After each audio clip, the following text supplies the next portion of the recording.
4, The Prophecy Fulfilled. And spoiler alert, the prophecy is never fulfilled. And this is easily my most requested video. And this marks the final entry so far of the Wishmaster franchise. And when we last saw the evil Djinn, you know what? It doesn't really matter. These movies don't have any kind of continuity. Each one is a standalone story. Wishmaster 4 has an opening montage with no dialogue, and it just follows a couple as they have sex in a new house, and then they leave. And like, I'm not even 100% sure that was their house. And then we jump ahead 3 years so that we can see how the lives of these people we know nothing about has changed, I guess. And we have our hero Lisa and her boyfriend Sam, and Sam was paralyzed in a motorcycle accident. Lisa meets with their lawyer Stephen Verdell to discuss the case. Hi. And now they didn't have any money for a decent script, but their door budget was $5 million. Verdell has feelings for Lisa and he gives her a box as a gift, and then he tries to kiss her. You've been really sweet through this whole thing, you know, above and beyond the Call of Duty. Yeah, and now you know why. Lisa finds the fire opal in the box, unleashing the Djinn. Not the cool one from the first 2 movies. More like the straight-to-video genie from Return of Jafar. You know, the same, but just off. I rollerbladed all along the Great Great Wall. And the Djinn again just doesn't show up, and Lisa leaves.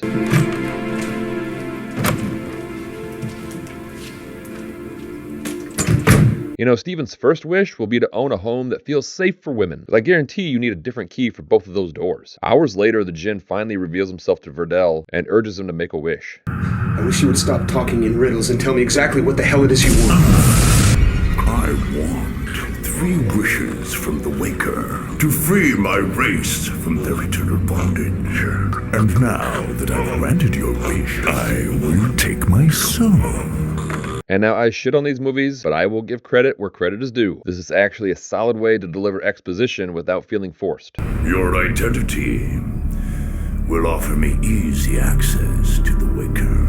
Okay, you can actually probably stop with the info dump. Like, we know all of this. I don't think anyone is just wandering into Wishmaster 4 without seeing the other movies. And even if they did, it's pretty self-explanatory why you're stealing his face. And we cut to Lisa at home, where Sam is now a mean, distant alcoholic. And he's upset that he can't have sex with Lisa and assumes that she's sleeping with Verdell. And Lisa and Verdell discuss their legal case, and Lisa wishes for the opposition to settle. The Djinn calls up the opposing side's lawyer, and through some sparkling wordplay, he causes the lawyer to inflict harm upon himself. And I can't show any of it. I suggest you hold your tongue until we're finished. Mr. Hollister, no. Now, we both know that you can cut off your nose to spite your face. Oh God, why are you doing that, Mr. Hollister? And so he signs the settlement and faxes it over and then kills himself. Honestly, I'm not the one holding a gun to your head, am I? There's no way we can get in there to stop you. Standard boilerplate. Lisa shares the settlement news with Sam, but he thinks she'll just take her half and leave. And the Djinn invites them to dinner, but Sam refuses and Lisa goes alone. Welcome to I'm your silver midge. Can I start you off with some jalapeno poppers? Okay, bye. Lisa then wishes that Sam could walk again, and Sam regains feeling in his legs, but the Djinn made him keep the pain of his injuries. Kind of ironic, I guess. But what he should have done was made him uncontrollably walk into traffic and get paralyzed again. Like, seriously, these movies are not that difficult to write. You know, I'm going to reboot these movies as a trilogy, and the third one will be called Wishmaster 3, The Final Wish. The irony will be off the charts insane. Like, you'll have a wife and husband, they're arguing, and the husband says, "Damn it, Gwen, I wish you would crawl out of my ass." I mean, the scene writes itself. The practical effects would be amazing. The fryer's down, so it'll be a while on the poppers. Here's your macaroni with hot dogs cut up in it, and here's your chicken from Fuddruckers across the street. Enjoy. For someone kiss me like that. And so then the waitress just gets bombarded by smooches, and I'm sure some of them still have food in their mouths, and this may be the worst fate of any of the Djinn's victims.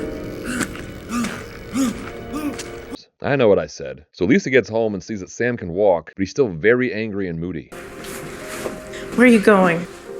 The only place where I won't be looked at like a patient. You should probably cash that check before you just go walking around town. Like, that could have been part of the irony too. Allow Sam to walk and receive his settlement, but then get charged with insurance fraud and lose everything. Again, I came up with that, and I only have a 4th grade education. I am also pretty decent at fractions, and I'm really into trucks. He's walking. I don't know, none of the doctors can explain it.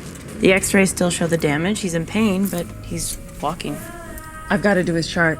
I'll bet anything Mercury went retrograde and passed through his 4th house. And so Lisa owns a little boutique with her friend Tracy, and the Djinn comes in to invite Lisa out for coffee. Tracy, this is Stephen Verdell. You better be careful, Lisa.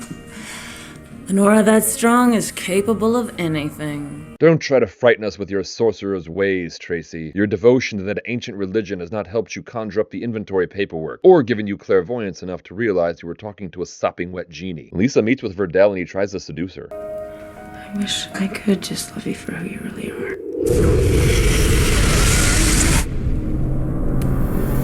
And so, holy shit, she just made her third and final wish. Like, we're only like 40 minutes into this thing. This has only ever happened in the final minutes. So are we actually going to see the Djinn unleashed on Earth? I mean, the answer is obviously no. This movie was entirely funded by scamming old ladies into buying gift cards to bail their grandsons out of jail. So instead, we just get a soap opera where the Djinn tries to understand human love and get a girlfriend. Give the people what they want, I guess. I want you to leave. Why do you delay?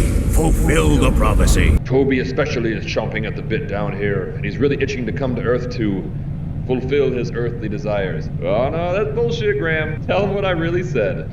He wants to come to Earth so he can make the honeys scream for the cream. Yeah, buddy.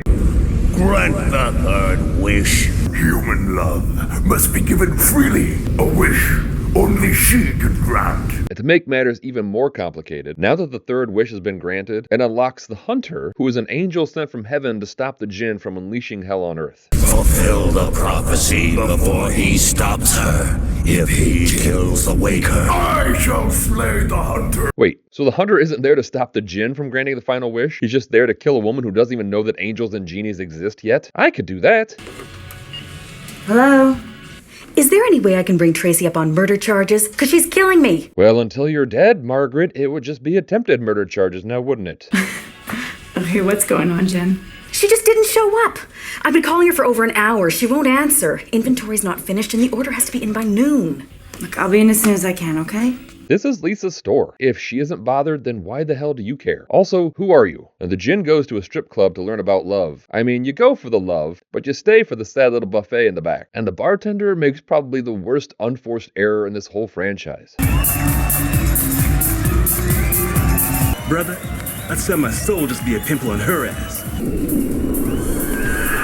And shame on the producers for not creating a CGI zit on a stripper's butt. You're the fourth Wishmaster movie. Go for broke, you cowards. And the Wishmaster gets way too handsy at the club and the bouncer kicks him out. And now in a straight fight, the Djinn is just a complete nobody. And it's so funny because he tries to get the bouncer to make a wish. And trust me, I've learned this the hard way. Pretending to be a genie to get out of fights never works out. See what you got, tough guy. Is that what you wish me to do? Is that what I wish you to do? You want me to smack you around a little bit so you can get off? I just want to give you what you want. Get the out of here. Is that your wish? Is that your wish, you sick? I'm just here to serve you. Man, they hate it when you say shit like that. At this point, the Djinn just needs to piss his pants. It sometimes will stop the fight, but it can't also make things way worse. You know what I'd wish? I'd wish you'd put up a better fight. No, dude, you had him. So the Djinn shows his true form, and the production definitely went over their lubricant budget by this point, because the Djinn is just bone dry. Why do you continue to delay? Seriously, you have to hurry up. Toby is getting really annoying down here. And he's just going to town on the baby oil. Every surface is extremely slick, and we don't have enough to lather up the other Djinn. Did you bring the inventory sheets? Oh no. Oh my god, Deb. Settle the hell down. The only customer you've had all week was an evil genie. You are way too uptight about working at this store that is most likely called Moonbeams and Sage. Like, just show up, get through your day, and collect your modest paycheck, which you'll then just blow at Joanne Fabric or something. And just then the Hunter shows up, and again, I don't think a single human customer has entered this store. He demands to know where the Waker is, and when Gert tries to call the police, he cuts her head off with a sword. This is an angel from heaven.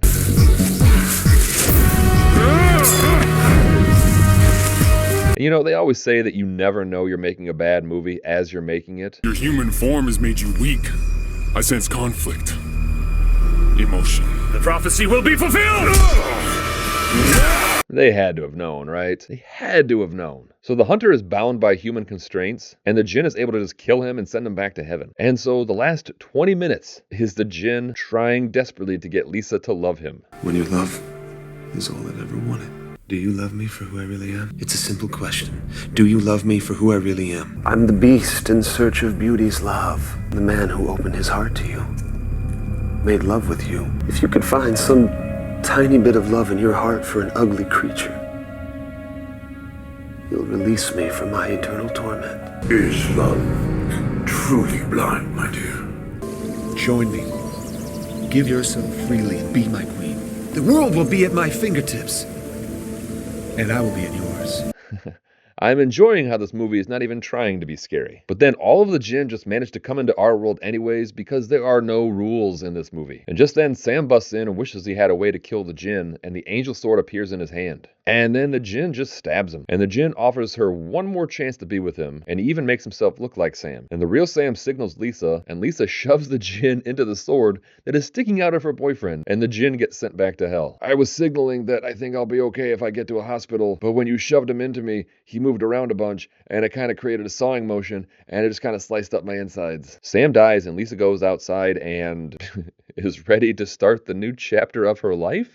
That was Wishmaster 4. I'm sure I spent more time and thought into dissecting it than was ever spent trying to make a good movie.